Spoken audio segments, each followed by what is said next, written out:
Welcome to the Pod in Your Basement podcast, featuring Ben DeLessio and Joe Garza. They're alive, they're hungry, and they're opinionated.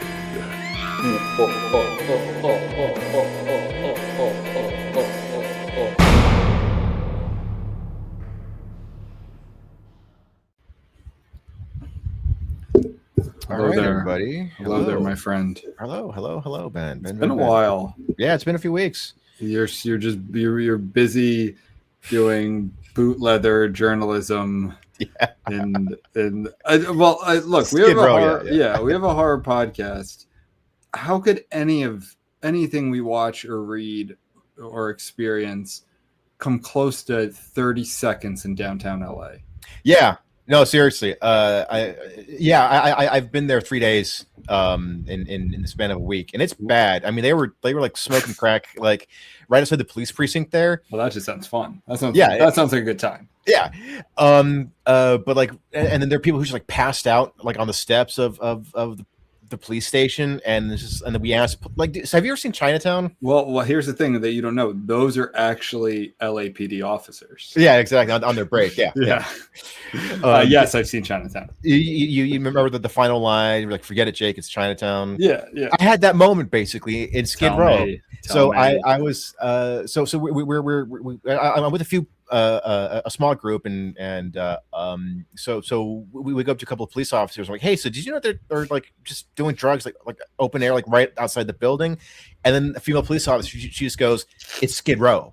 It's like we can't do anything about it. Like there's you fucking idiot. It's yeah, Skid Row. It's just like how stupid do you think you are that your tax dollars would have anything to do with people smoking crack and raping women, and which is something that doesn't get talked about a lot in these communities, that the women are just subject to rape all the fucking time, but you don't. And animal abuse, dogs and cats. It's horrible. It's horrible. Like why? Like how, Joe?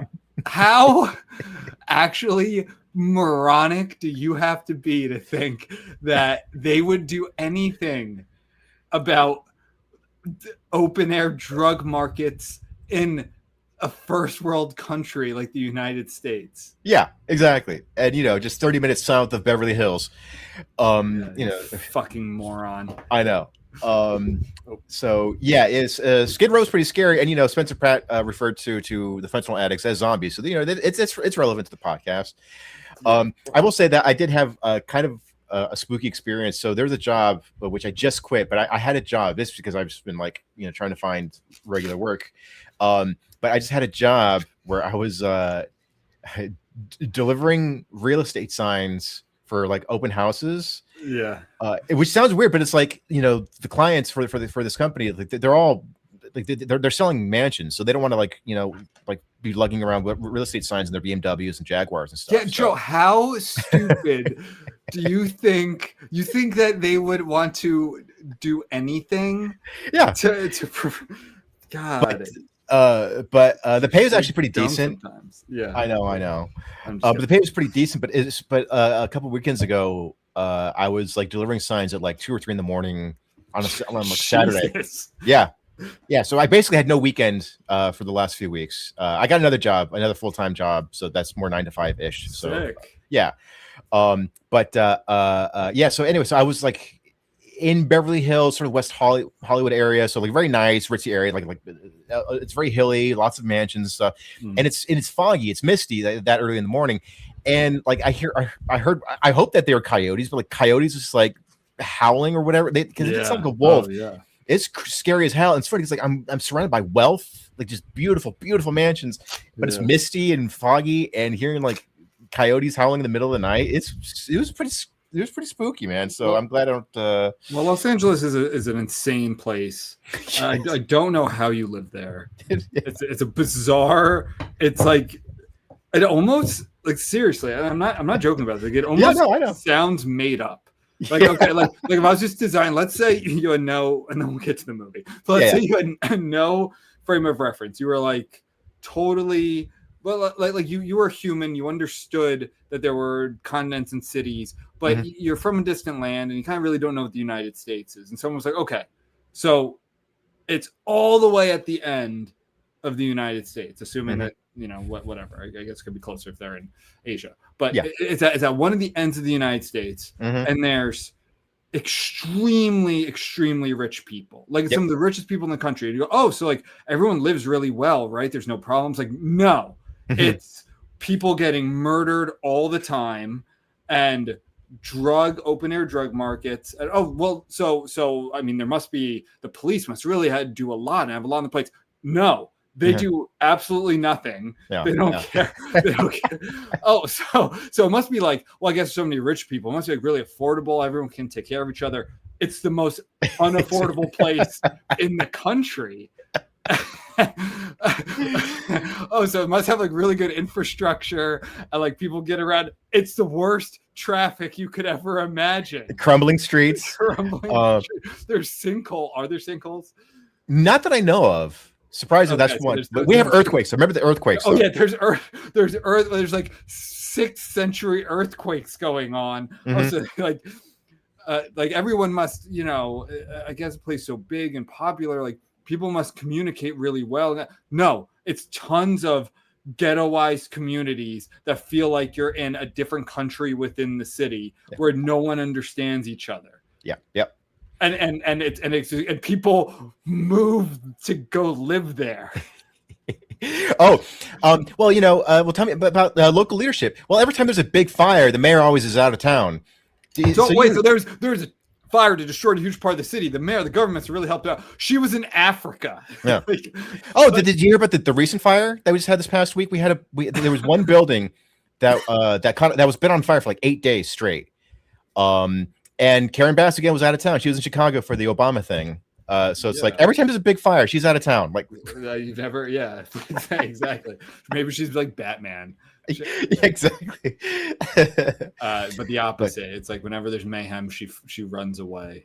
Yeah. Somebody tweeted something funny that it was George Soros is a billionaire who invests a lot of money to make cities worse. He's like the anti-Batman. Yeah, he's literally a hit. Oh my god, I don't even started. I don't have. I've toned down a lot of the conspiracy stuff. I realize it's not healthy, but that man is one of the worst things in America, and I can't believe that he procreated and his son is the same piece of shit. Well, see, anyway, pieces of shit. We're gonna talk about something that's not a piece of shit, and then we'll talk about something that is a piece of shit. So this movie, the movie that we're going to be talking about today is Sinister. So this one came out in 2012. Yeah, 2012. Yeah. It was directed by Scott Derrickson, who's probably more famous for writing and directing Marvel's Doctor Strange. So he's mostly done horror films, and so this one came out. I remember I saw it right after it came out. I didn't see it in theaters, but I saw it when it was right when it got out of theaters. But this is a movie that I was super hyped for. Like it was like, oh, this looks so intense, and it's developed a reputation over the years of being the scariest movie ever made.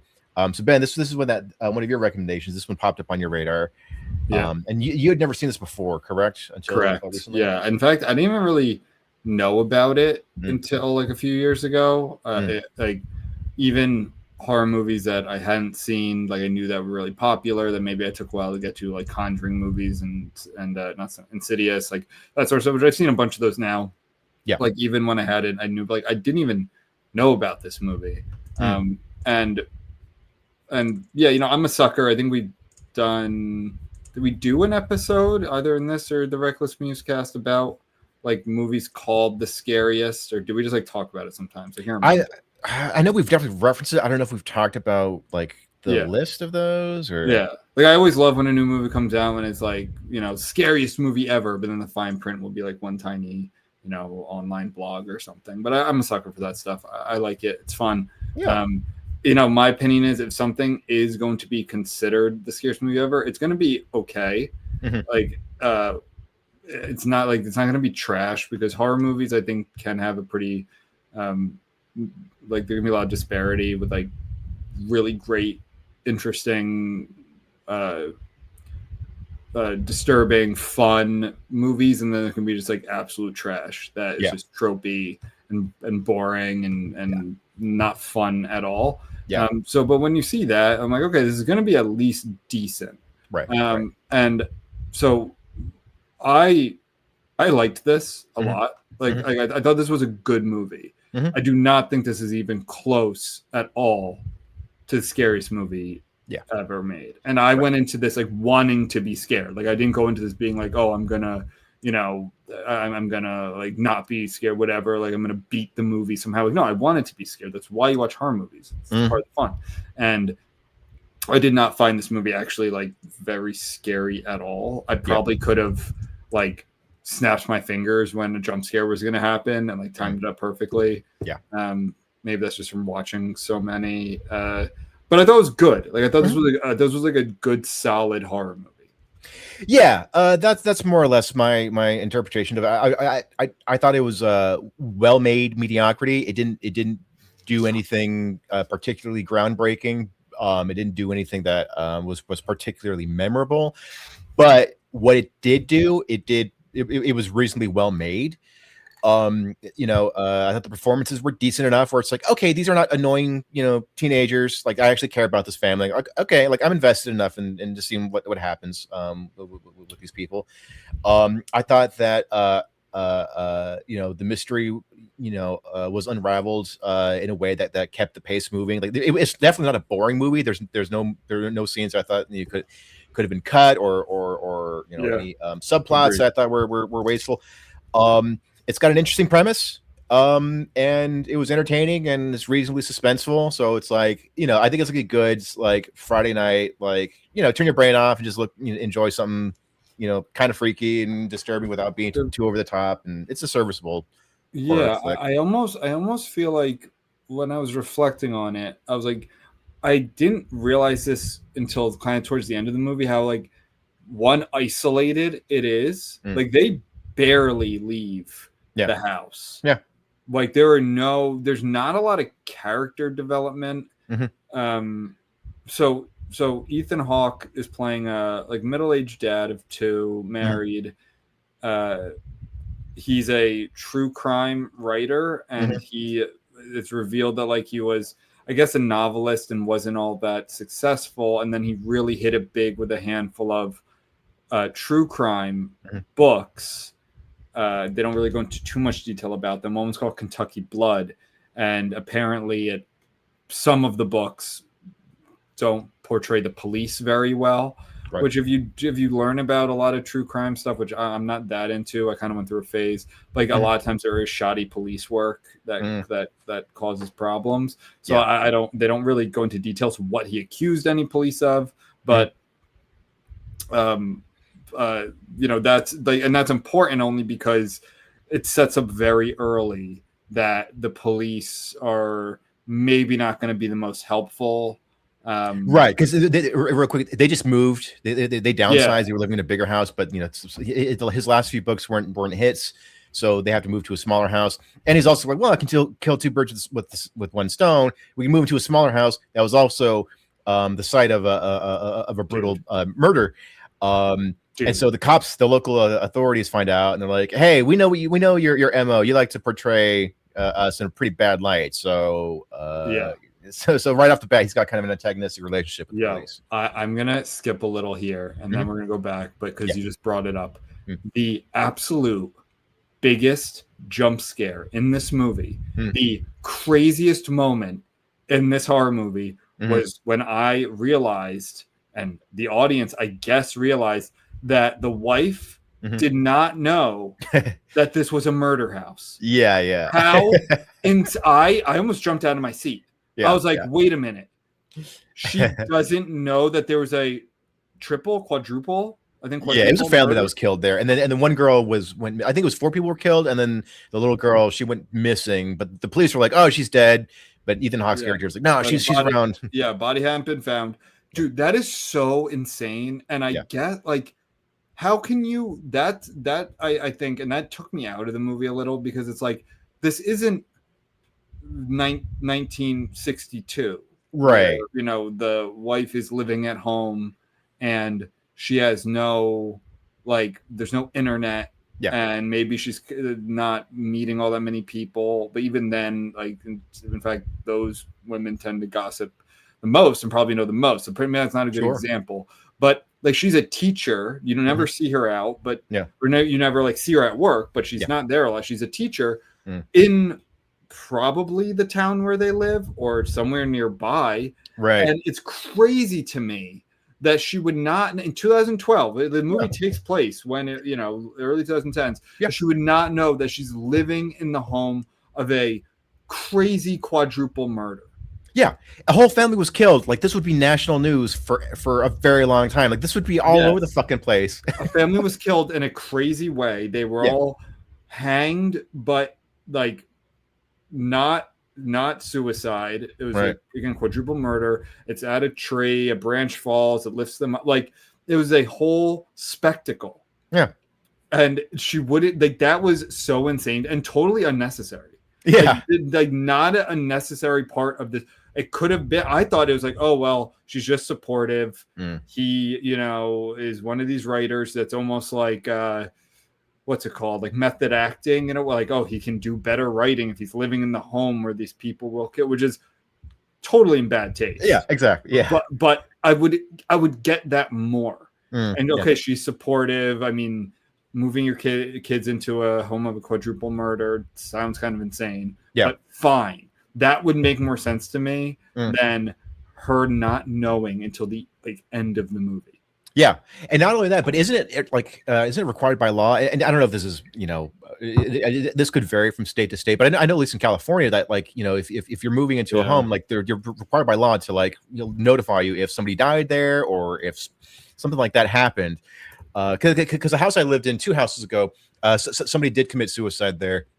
And, you know, they had to tell us about it, but like, yeah. So did the realtor just tell Ethan Hawke's character and then not the wife, or like? So I just looked it up, and I guess because I'm in New Jersey, it comes up New Jersey. In New Jersey, it's not the case. Seller does not have to disclose a murder, death, suicide, or haunting. I love that there's haunting in that. And it's like, this is like a lawyer's website. This is not. This is not like some blog. However, if a buyer asks explicitly and a seller has knowledge of such an event, then he or she should disclose it, but only if asked. Should disclose it. That's should disclose it. Lawyers usually don't write like that. Okay. In California, sellers must disclose a death on a property. Okay. Only within 3 years, though. Oh.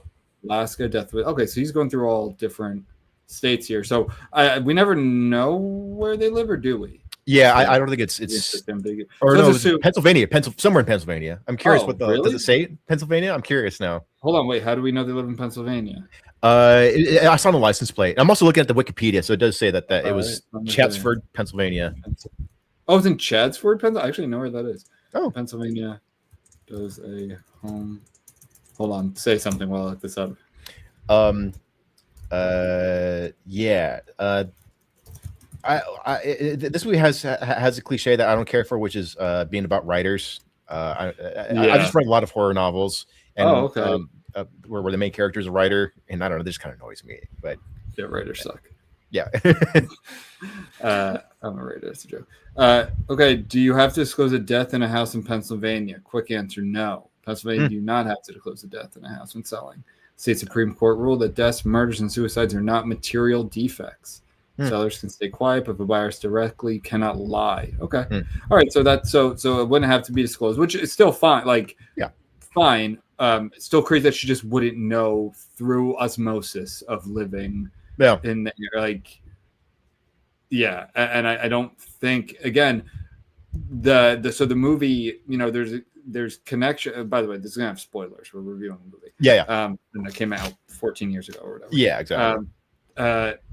In the movie, there's all these murders that are connected to each other around the country. So this isn't like, I would even understand more if this murder was like, I think the first murder is in the 1960s. Yeah. If this was the house where murder occurred in 1960, okay, that'd be different. Sure. You know, like people aren't talking about, this is recent. Yeah. Like let's assume so the family gets murdered, the family dies. It's still fresh. Yeah. No one has bought the house because of the quadruple murder. That's why they could buy the house. Mm-hmm. And it's fresh enough that it's crazy that she wouldn't have known about it. Right. Anyway, I thought that was I was like shocked. I was like, Yeah. wait a minute. Anyway, but getting back to the movie, so you're talking about it is tropey in that sense. He's the whiskey drinking writer who has an awesome sweater. Here's the I wouldn't mind it so much if he only wore it like for one or two scenes, but he wore it basically through the entire movie, basically. So it's just sort of like, come on, dude. Like, but here's the thing: when I looked into, it's a cardigan. Yeah, there's a whole page about it on film garb. Oh well, yeah. That makes sense. Yeah, and maybe it's because I'm in California and I mostly lived in warm weather places, so it's like I'm not used to seeing people in cardigans. So just like I'm looking, I'm like, why would he pick that as that funky ass sweater to wear nonstop? Like, what? Here's the thing: I'm going to defend him real quick. Okay. So I am one of those people who I don't know about you. Like when I'm home, I wear the same clothes many days in a row. Fair enough. I do the same thing. Yeah, I think it'd be crazy if you didn't. I'm not working out when I work out. I wear different clothes and I don't wear those again. Or sometimes I do. It depends how sweaty I get. But like I am one of those people who will wear a cardigan in the winter in my house. Yeah. For 2 straight weeks, and I'll throw it. I'll get up. I'll put it on. I leave. I take it off. So I'm like Mr. Rogers in that sense. Like I'll just come in and put on my cardigan, and so I actually get it. I actually get it. Fair point. And I have a cable knit cardigan just like this, but it's like dark. It's like burgundy. Right.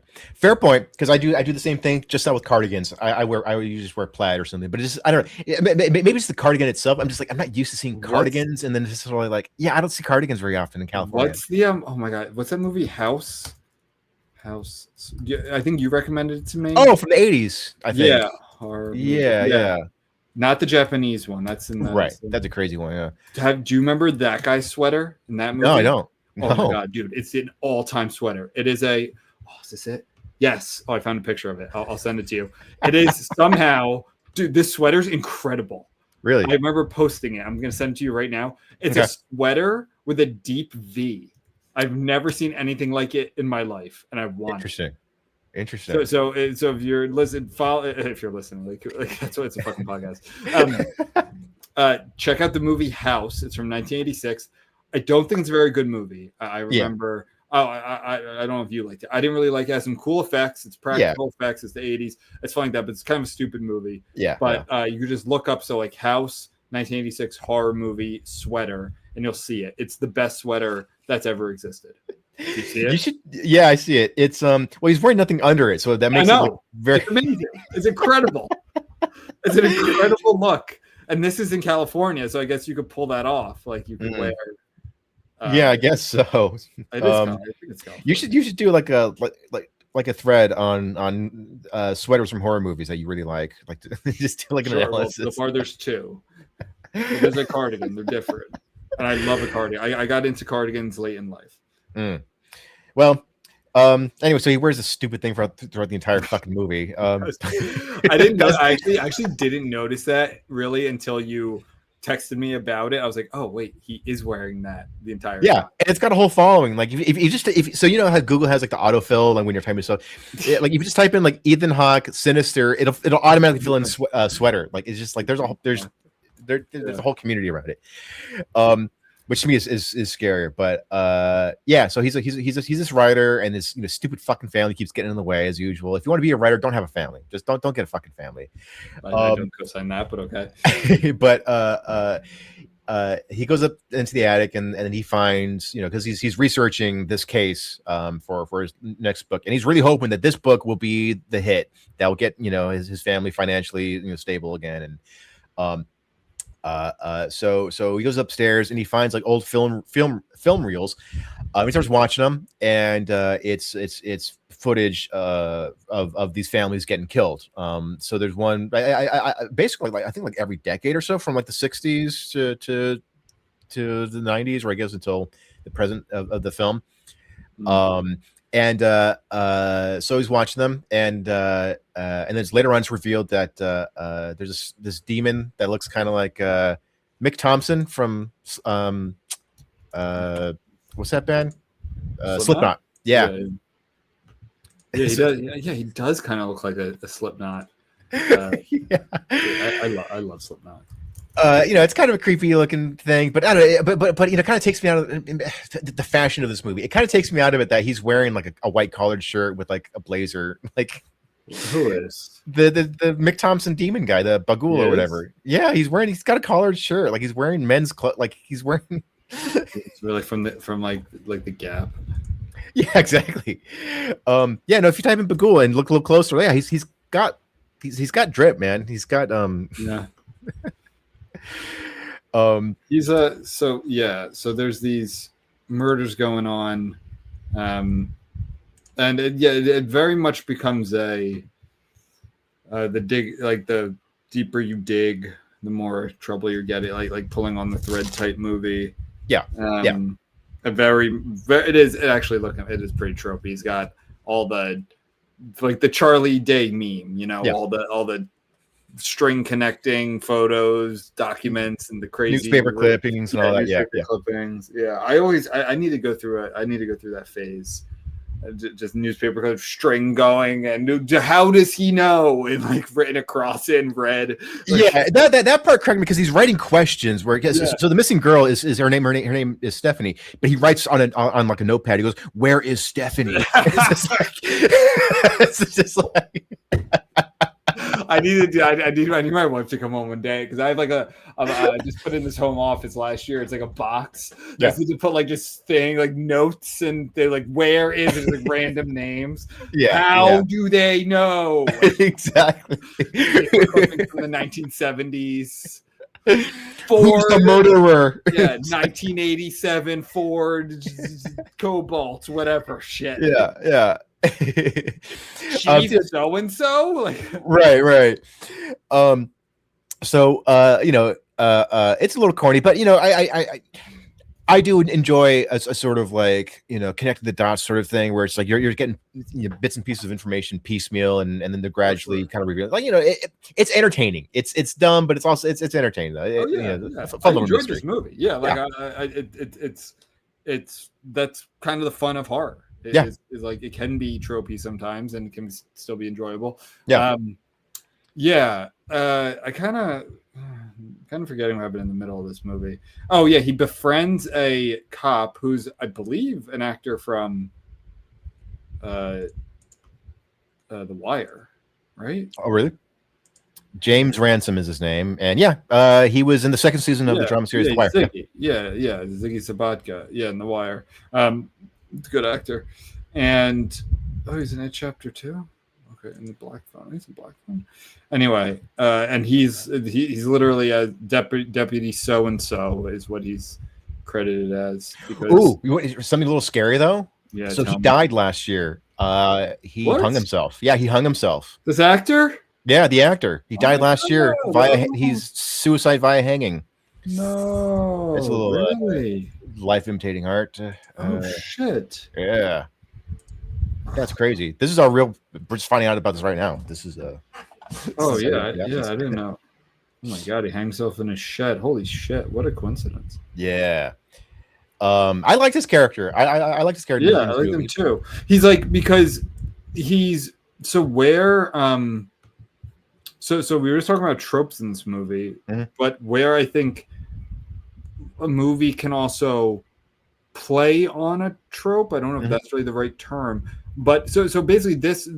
So we said earlier, like the police are not going to be helpful. They set that up very early. The police, like, we don't like your type around here, type shit. Not in any sort of like racial or classist way. It was just more of a like, not like, oh, you're a city boy coming out here. It's just more of like, you've said shit about us and we don't like that. It's actually pretty understandable. They basically tell them, don't bother coming to us asking for help on this case. Because, exactly. Like, we're not gonna give you any information on this. You burned your bridges. So but this deputy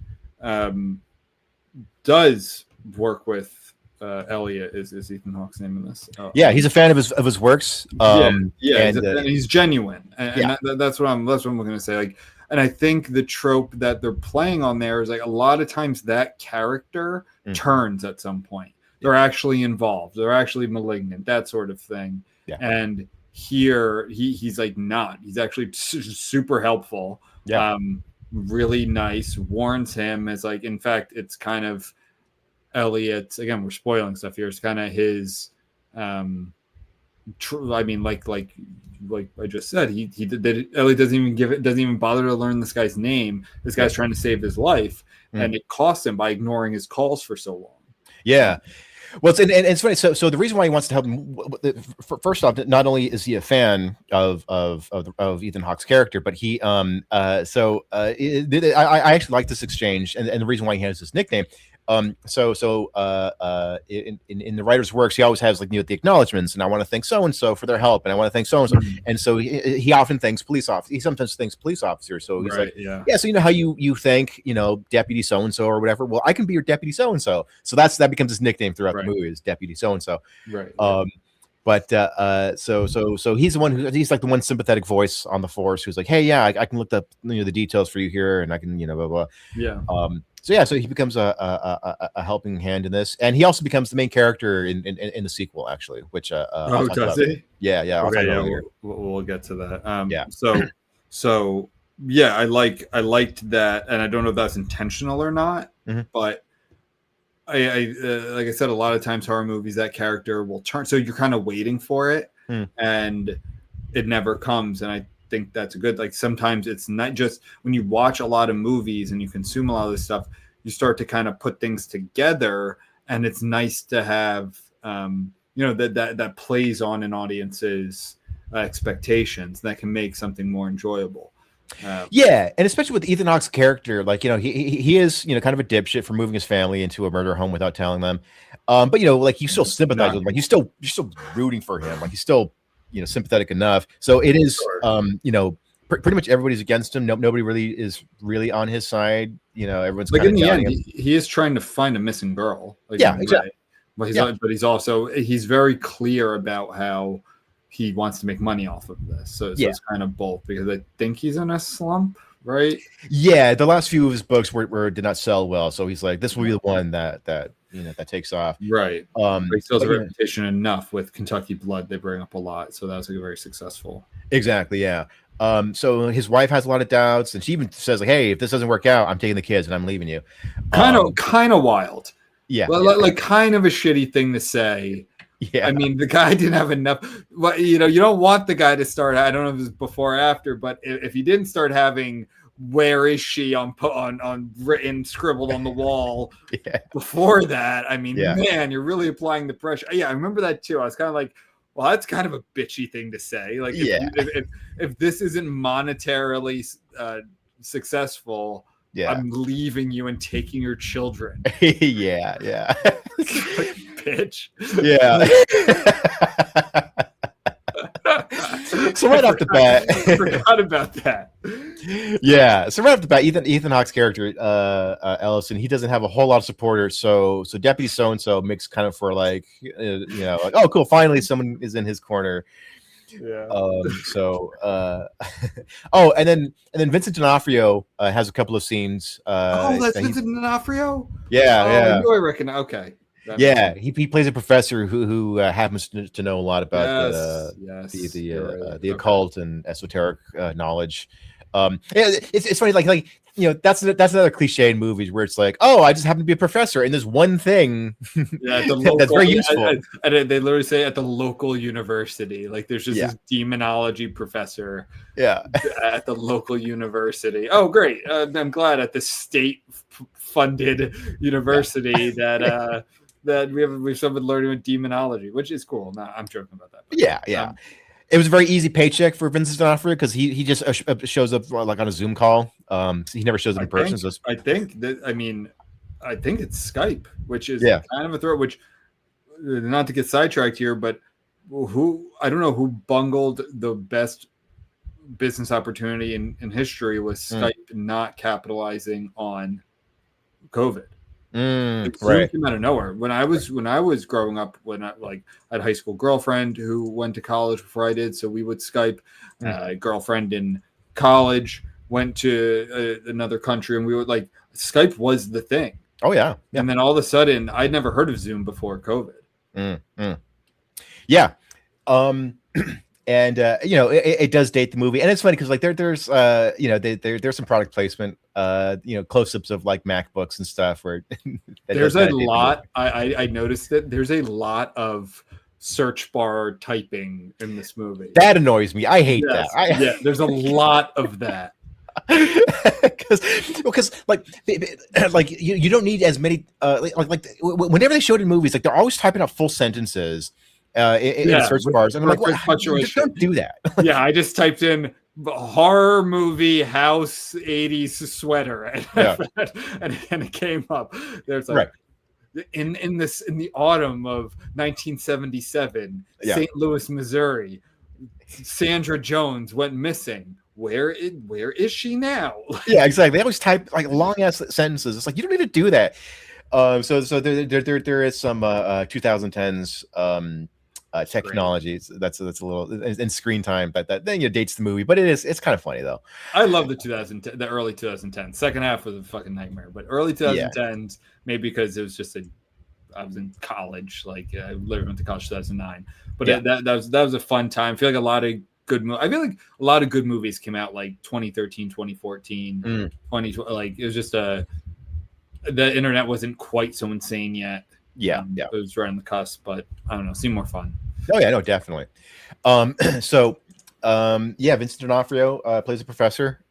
He's a great actor. He's just kind of I'm like, okay, yeah, he's doing the professor thing. The easy, you're right. Easy paycheck. Yeah, I would love to do that role. Just you get to say authoritative shit on an esoteric, interesting niche topic. Yeah, and then ask him what exactly are you looking for, Elliot? What kind of book are you writing exactly? What are you doing exactly, Elliot? Oh man. He's fun. It was a nice little surprise to see him pop up in this. Awesome. Love him. So I want to talk about the scares. What did you think about the scares in this movie? Jump scares, we touched on that. Can we just go to the last one? Yeah.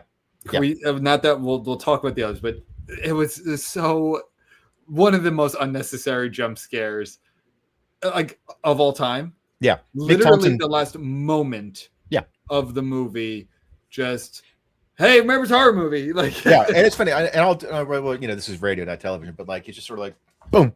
And then like actually does like the new metal late 90s, early 2000s head tilt, Slipknot head tilt. Yep. Yeah. That's very funny actually. Now that's even if it wasn't Slipknot enough.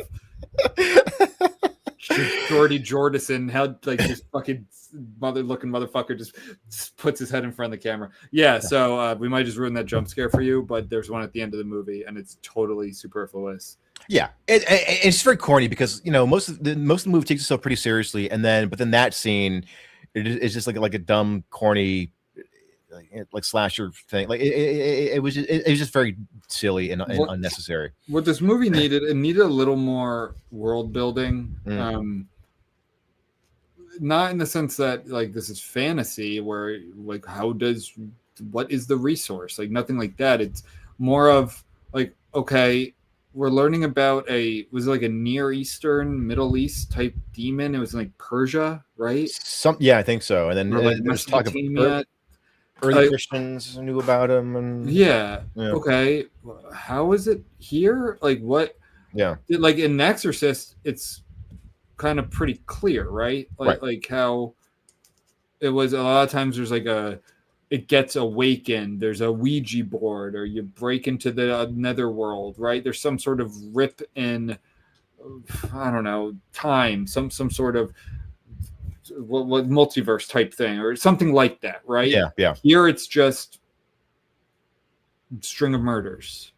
Right, exactly. So it's like, how did this thing get, from ancient Babylon to, fucking Orange County, and then Sacramento, and then now Pennsylvania? Like exactly. like why exactly? Like it's a Pied Piper type thing, but also Vincent D'Onofrio explains that he would eat the children.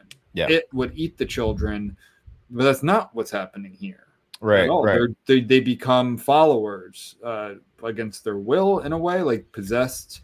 I don't remember exactly what he said. Did you say like Baghul eats their souls or he eats their spirits? Maybe that's what he meant. Okay, maybe it's that. Yeah, because like Babylonian god. Okay. Yeah. But yeah. So this Baghul guy, the Slipknot guy, he just like I guess takes control of, like, he possesses them kind of, and they become like, they just kind of follow him around, like minions. Yeah. And they're, the big spoiler is that they're committing the murders. Yeah, they're the ones recording it with like a Super 8 camera, and they're the ones killing their families. Like some kind of like stupid vlogger or something. It's also like why the anachronistic camera. Yeah, that was the other thing too. It's like this could have been explained with a line, but like, why is Baghul like, why is he? It's like a hipster demon. Yeah, exactly.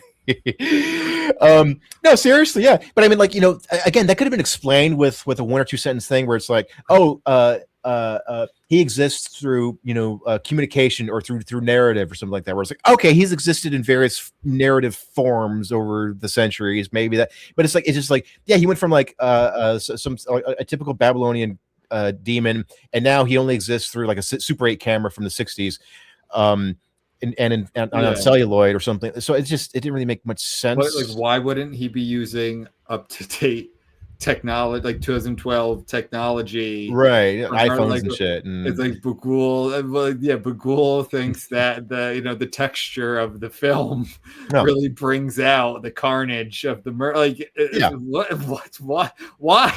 Yeah, no, he's a hipster demon. That's why he's wearing a collared shirt with a blazer and like he shops at Goodwill. Stomp clap, hey demon, just like, smoking American spirits. Hanging out in wineries with string lights and shit. Oh my god, I actually didn't notice the clothes. Yeah, no, he's wearing like modern, like 20th century clothing. Like you're right, he is. Yeah, he's a hipster demon. He shops at Goodwill and shit. Like he's like a Hot Topic demon. He looks like he'd be in My Chemical Romance. Yeah. Well, also I really like. Of course, there's a symbol. I know it sounds like we're ripping on this movie. I liked this movie. Like, this was enjoyable. Yeah, it's a fun movie. Yeah, it was enjoyable. But of course, there's like some like esoteric symbol, that the professor has to explain, which I always love. It's the equivalent of sci-fi movies where like they take some really difficult to understand concept and explain it with like a piece of paper and a paperclip or something. Yeah, exactly. Like that. That's the professor, the wonk, the aficionado or whatever, explaining the symbol, like, what this means. That starts appearing. Right. Of course, it's always in blood or something of the victims. Yeah. The movie's reasonably suspenseful, but there are way too many jump scares for my taste, and especially that final one. But they're and also, I bitch about this all the fucking time, but this movie did it too. Like that annoying ghost logic of like, I'm gonna appear right behind you when you're not looking, but then when you turn around, I'm gonna be gone. And I don't know why. And there's like scattering. It's like, and what's the whole? Oh God, no, I feel like we're ripping on this movie, but why do the kids, the children, after they why do they do the shush motion? Like, I don't know. Like, what do you mean? What does talking about have anything to do? It has nothing to do with it. Right. It's just a way to make the kids seem creepier. I guess so. It's one of those weird, horror movie tropes where it's like, oh, when we have spooky demonic kids, we have to have them doing something. And it's almost like the unstoppable killer, murders somebody and then like stares at them and then slowly tilts their head, where it's just like, what's the point of that? Like, I don't know. It just seems kind of like a weird, dumb cliche. It's like, like Uncanny Valley type shit. Like, but it's a fun I liked it. Yeah, it's good. Like, No, seriously, seriously, I like this movie. I'm gonna Yeah. give it probably in the high 70s, which is like a Okay. 4-star on Letterboxd. Like, that's a good movie. Yeah, it's a solid horror flick, and I think part of the reason why we might be criticizing it more, it might seem that we're ripping on it more than we would for a movie that we actually liked. But it was rated as the scariest movie ever made, and we both watched it. Like, it's fun. It's not particularly scary. There are a fair amount of cliches. If you've seen a dozen horror movies, you've seen this one. It's just that it's reasonably well made. It's an entertaining movie. That was my thing about this movie. Mm. And why I felt, again, I went in with very high expectations. Apparently, there have been at least one, if not two studies. I saw another article that said, like, again, Sinister is. Yeah. So I went with very high expectations. And what I would have kind of liked it more if it swung for the fences and then missed in some ways that maybe I didn't find scary, but other people did. But to me, you just said it perfectly. If you've seen a bunch of horror movies, demonic type hauntings, children, crazy murders, true crime writer, alcoholic, family problem, like, then you've seen this, and that was more my problem with it. It didn't seem very original. Yeah. Go ahead. Yeah, no, I was gonna say, it's not particularly groundbreaking, but it does manage to have fun with the cliches that it has. It just has a lot of them. So I did actually like the ending of this movie, not the final jump scare, which is literally the last thing you see, but the ending of this movie I actually really liked. Yeah. And because we spoiled everything, the family gets murdered. Yeah. Like, Ethan Hawke gets grisly murdered from his own daughter. Yeah.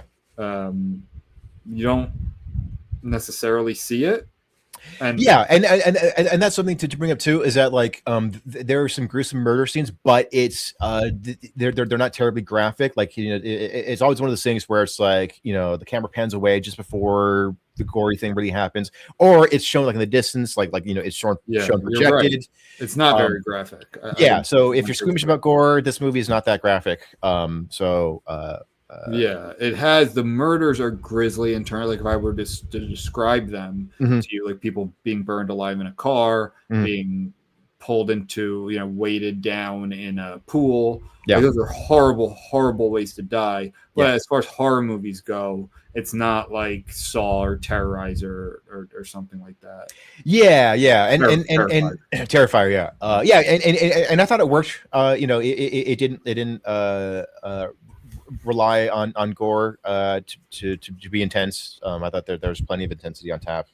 Check it out. I appreciated that, actually. So Ben, you didn't watch Sinister 2. I did, but you don't need to watch it. It's really, really bad. I didn't even know. Apparently, and we did check the receipts, and Joe was right. Apparently, we texted about there being a sequel. I don't know how I had no recollection of that at all. I had no idea there was a second movie. It didn't seem like this. There was nothing that happened in the first one that made me go, "Oh, there's going to be a sequel." Right. So you say whatever you'd like about. Well, actually, because Baghul jumping at like turning his head at the camera reveals he's still out there and he's still doing his thing. So the basic plot of this movie is Deputy So-and-so has left the forest and now he is a private investigator. And so there's this family. It's a single mom and her two boys. And she's getting out of a nasty divorce with her husband. There's like a custody battle, and he's trying to get the kids back.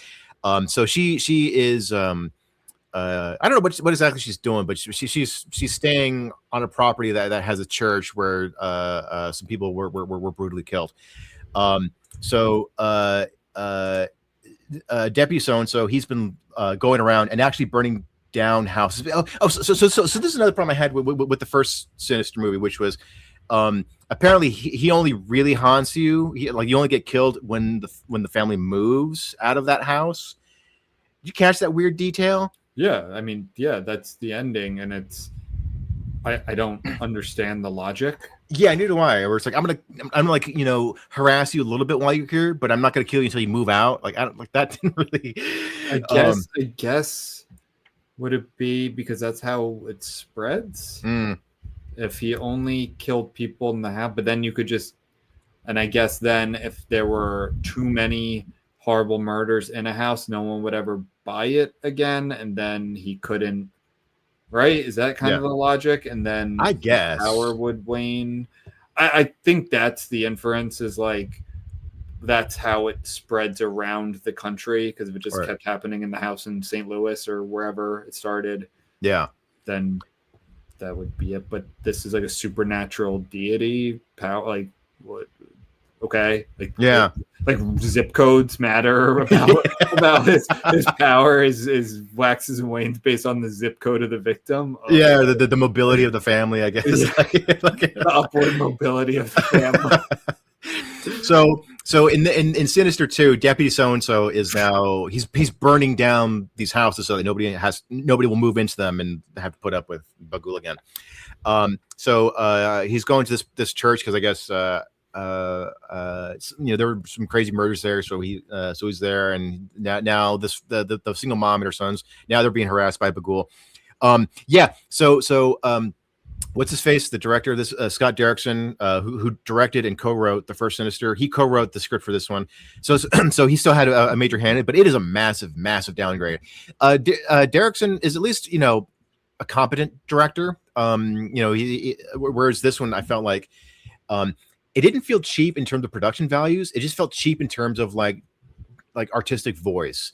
The first Sinister was not a masterpiece, but like at least it was like, okay, the director did some pretty cool things. There's some pretty neat, innovative things that he did here. Whereas this one, it just felt like it was nothing but jump scares. It was nothing but like flash images, loud noises. It was such a massive downgrade. It takes place. He's directed some good movies. He directed Black Phone. He directed Exorcism of Emily Rose, which I think is good, if I remember correctly. Yeah, okay, cool. Yeah, no. So he's a pretty solid director. Doctor Strange from Marvel Studios. Oh, I actually like The Gorge. A lot of people don't like that, but I actually enjoyed that. Oh, yeah, I heard that was so he's a solid director. This guy, whose name I don't even care to look up. I'll look it up. Sieran something. Yeah, some guy, something Irish. Yeah.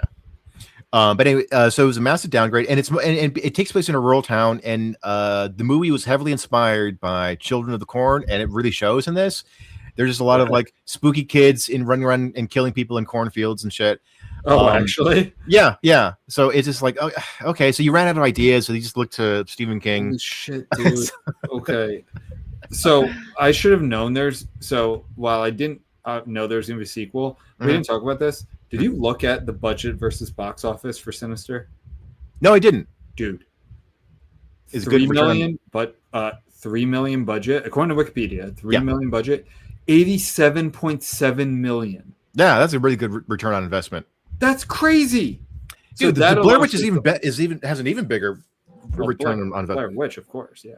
But yeah, no, I mean this was so of course they were that was made for like 30 cents.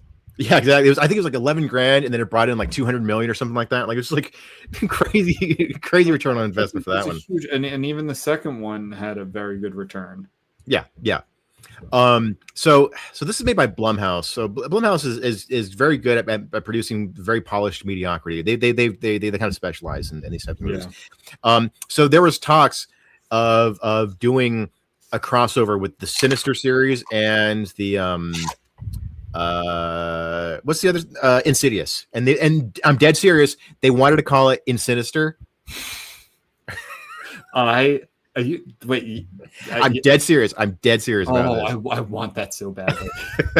I want that so badly because that is like internet shit. Yeah, that I would make up. Yeah, from the producers who brought you Sinister and the producers who brought you Insidious. This is Sinsidious. And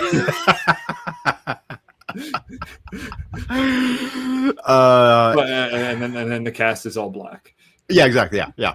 It feels like a fake trailer at the beginning of Tropic Thunder. Like Tropic Thunder, just like it does.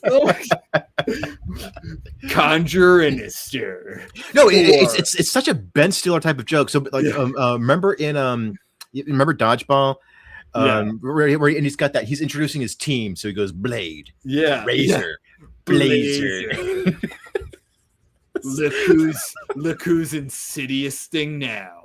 Exactly. Yeah. So yeah, that was in talks. That never materialized. But Robert Derrickson said that he does want to return to the Sinister series at some point. So now I wish that existed. Yeah, we have to start a petition. Yeah, Insidious or whatever it is. In Sinister created. I mean, both series are pretty similar. They're both about they're kind of like this weird mix of demonic possession and hauntings and jump scares. Lots of jump scares. So I could see that coming out. So anyway, Sinister 2, garbage movie. Lots and lots of jump scares. Plot is bad. And it ends on the exact same way that the first one. So the family mostly survives the ending of Sinister 2. The cop's family. Yeah. Well, the cop, but of course, he develops a relationship with the single mom. Wait, you're saying he's burning down houses? Yeah, because then we got sidetracked. So I'm assuming he's going around and destroying to stop the chain or whatever. Yeah. Okay. Yeah. And then so it leads him to this church with the single mom, who's trying to leave her abusive husband. So the abusive husband dies, and then one of the sons dies, but he's been taken over. He's been possessed or whatever. Right. So it's not quite as bleak as the first film. However, it ends on the exact same thing. There's Baghul sticks his face in the camera, jump scare, and then it cuts away. By the way, I think this might be peak. The greatest podcasting ever is you describing a shitty horror movie to me and me just asking questions. I think that's as good as podcasting can get. Yeah, exactly. Yeah. What was that meme that you shared with me? That was basically our podcast. It was. Oh yeah, I forget, but yeah, it was our podcast. It wasn't like two guys talking about a horror movie that's coming out that's supposed to be really scary, and they're just like, hey, I heard this movie's supposed to be crazy. Yeah, I can't wait to see it.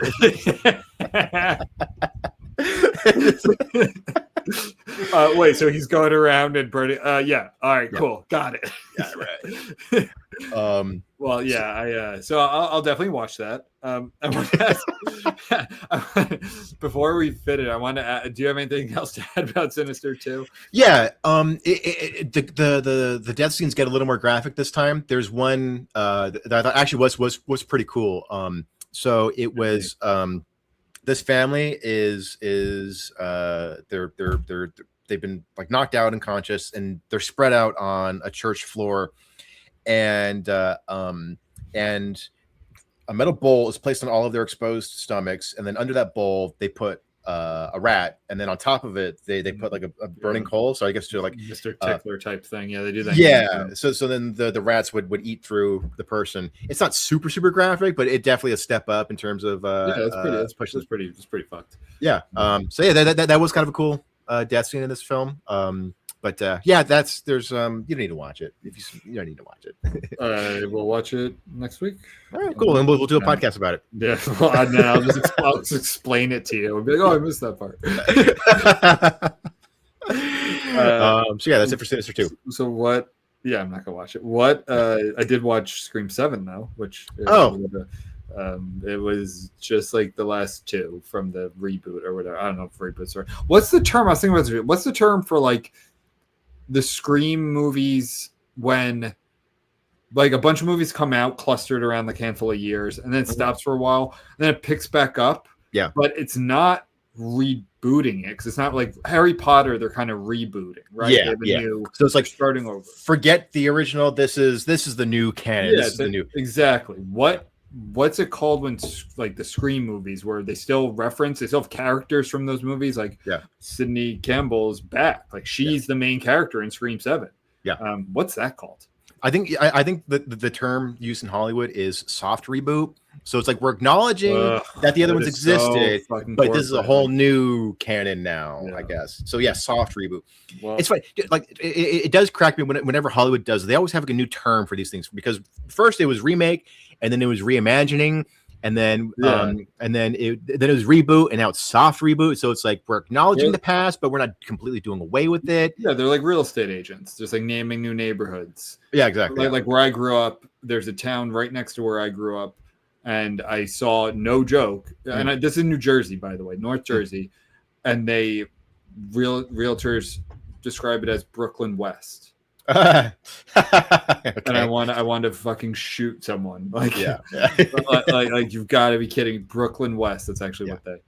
Anyway, I guess so. So real quick, what off the top of your head, because this was sold to us as the scariest movie ever. What is the scariest movie ever to you? Oh, for me. Yeah, on the spot. Yeah, I would probably go with Hereditary. I think that one scariest ever. Yeah, okay. I think so. Yeah, I think I mean, that's a great movie. For me, I brought this movie up many times on our 2 podcasts. As an adult, like I think when you're a kid, things that are very scary that might not be. I saw this as an adult. It's Ganjam Haunted Asylum. Korean movie. Probably, if I had to pick off the top of my head, the scariest movie I've ever seen. Okay. Let's add that one to the list then. I'll check that one out. I'm pretty sure you've recommended that one to me before, right?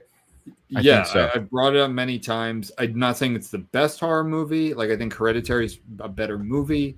Midsummer is one of my favorite movies. Like, so I just mean like scary, like just unnerves you. Yeah. I think it actually, like, the first It had a big impact on me as an adult. I don't really know why. What I wrote in my review, I remember saying, is like, it's not the clown, it's everything else. Like, I'm not one of those like, oh dude, fuck clowns. Like, isn't actually very scary to me. It was like kind of all the other stuff. And I really liked it compared to most people. I actually gave like a very, very high score. But in terms of just like scariness, I think it's Ganjam Haunted Asylum. Okay. Pick off the top of my head. Yeah. Well, I think for me, Hereditary is definitely probably the most tense horror film in terms of being scary. Oh, I mean, Hereditary is a scary movie. Don't get me wrong. It is, yeah, no, definitely. But the one that probably gave me the most nightmares, though, or like the one that like stay with, I'll probably say Hereditary. I don't want to think too much on it, but yeah, probably Hereditary is that's the one that's An Exorcist is still hits pretty hard. Oh yeah, that's still an unbelievably intense movie. But that one's up there for me. Yeah. But Ganjam Haunted Asylum. The Ganjam Haunted Asylum. I think that's the title. Very good movie. I think it's like mid 2010s, about 2015.